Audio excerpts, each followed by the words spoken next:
Donc pour faire cette carte, je me suis inspirée de tutos sur des blogs américains. Les mesures là sont données en inches, donc moi je l'ai un peu transformé pour pouvoir vous donner des mesures en centimètres. Donc j'ai utilisé un cardstock uni, parce que là comme vous voyez, si on prend quelque chose de un ton d'un côté, un autre imprimé de l'autre, lorsque vous allez mettre vos papiers l'un sur l'autre, vous ne verrez, il y a des endroits où vous aurez ou le recto ou le verso. Donc j'ai pris un cardstock uni. Pour ça, mon cardstock qui à la base fait 30,5 sur 30,5, j'ai recoupé à 30 cm et à 20 cm. Ensuite, j'ai mis un point à 6, un point à 14, tracé, et j'ai découpé, ce qui fait que j'obtiens ensuite deux bandes, comme ceci.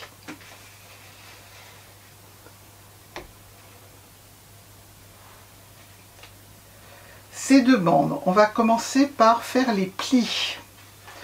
Donc, on va venir tracer un pli à 10 cm et un autre à 20 sur chaque bande. Sur la première, le pli à 10 sera un pli vallée, c'est-à-dire en creux, et le pli à 20 sera un pli montagne. Sur la deuxième bande, c'est l'inverse. Le premier pli sera un pli montagne et celui à 20 sera un pli vallée. Vous devez vous trouver avec deux bandes. Lorsque vous mettez les deux grands côtés au même endroit, qui ne sont pas pliés de la même façon. Ensuite, ces deux bandes, on va faire de légers plis qui vont nous servir pour le découpage. Vous allez faire un léger pli à 5 cm sur les deux morceaux, un autre à 15 et un autre à 25. Donc des légers tracés. Ensuite, vous allez prendre le milieu de chaque côté et les relier avec un petit trait au crayon. Là, c'est là qu'il ne faut pas se tromper. Vous allez venir marquer les côtés, les petits traits, enfin ce que vous allez couper en fait. Du grand côté, première bande, vous coupez le haut jusqu'à la ligne. Deuxième bande, vous coupez de la ligne jusqu'en bas.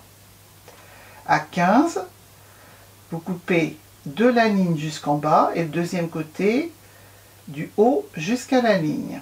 Et à 25, du haut jusqu'à la ligne et là de la ligne jusqu'en bas. En fait, sur la même distance, le même pli, vous coupez une fois en haut, une fois en bas. Là par haut, en bas, en haut, en haut, en bas. Ça va vous donner donc des bandes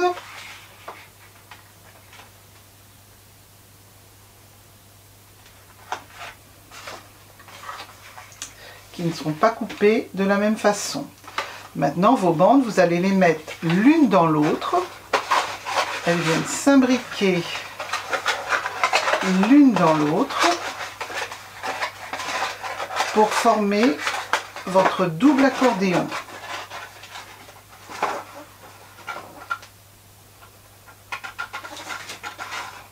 Hop, on voit bien, peut-être mieux sur celui-là. Premier accordéon, deuxième accordéon. Et lorsque l'on replie, votre carte a cette forme-là. Normalement, lorsque vous mettez vos deux bandes l'une dans l'autre, vous ne devez voir en fait qu'une bande. Si jamais ça ne rentre pas bien, vous recoupez légèrement de façon à ce qu'elles s'imbriquent bien l'une dans l'autre. Alors, une fois qu'on a ça, il va falloir venir faire la déco sur chacune des parties. Donc pour ça, je suis allée piocher quelques modèles sur les modèles de coloriage d'enfants sur Pinterest, parce que je n'avais pas de tampons Halloween. Donc je suis allée chercher des petits modèles de maisons hantées.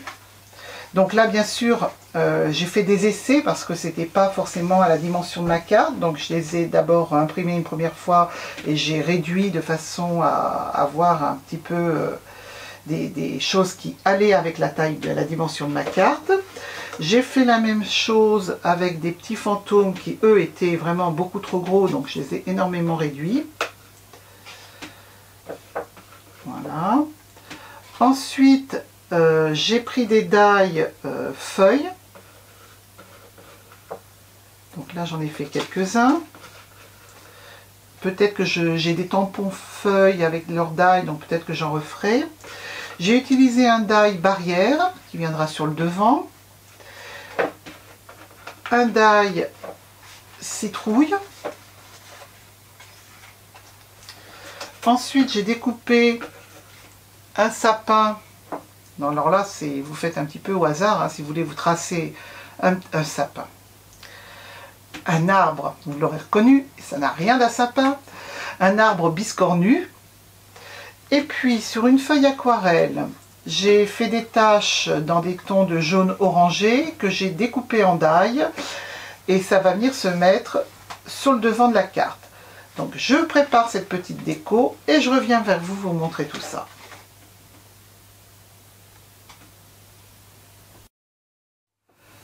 Donc voilà, j'ai terminé la déco, donc je vais vous expliquer un petit peu ce que j'ai fait.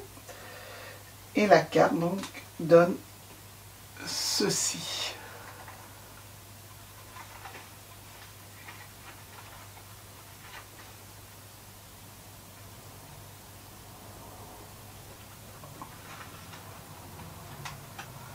Alors, sur le premier plan ici, j'ai donc mis le cercle en aquarelle jaune que j'ai coupé le long de la première découpe de la carte. J'ai ajouté des morceaux de barrière enchevêtrés, des citrouilles, donc là j'ai mis un petit peu de 3D, une feuille en volume et un premier arbre. Ensuite j'ai mis des feuilles pour décorer. Sur le deuxième morceau, donc j'ai mis un autre arbre avec des fantômes, une autre feuille en volume. Ensuite, les deux châteaux, enfin les deux maisons. On continue des feuilles et des fantômes. Alors parfois je colle sur l'intérieur, parfois sur le dos du revers, enfin le dos du morceau de papier. Je ne sais pas comment appeler chaque morceau. Et pour le titre à la fin, Trick or Treat, j'ai utilisé une planche de tampon. Voilà, donc tamponné en noir sur du Bristol tout simplement.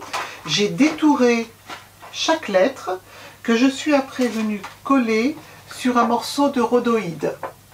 Ce morceau de rhodoïde, j'ai découpé donc la forme et je suis venue coller, là on le voit peut-être mieux sur celui-ci,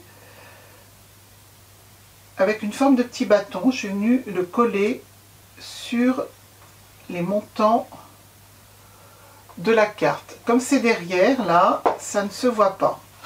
Donc, alors ici, je me rends compte qu'il faudrait que je mette encore une petite feuille pour cacher le petit bâton. Voilà. Donc cette carte, vous pouvez en faire dans différents thèmes. Hein. J'en ai fait une pour une naissance aussi. Donc le principe c'est toujours le même. Vous adaptez donc la couleur du support et puis vos petites décos. Donc voilà, le tuto de la carte cascade est terminé. J'espère que ça vous aura donné une petite idée de déco assez rapide. Et puis on se retrouve bientôt pour une nouvelle vidéo. Au revoir.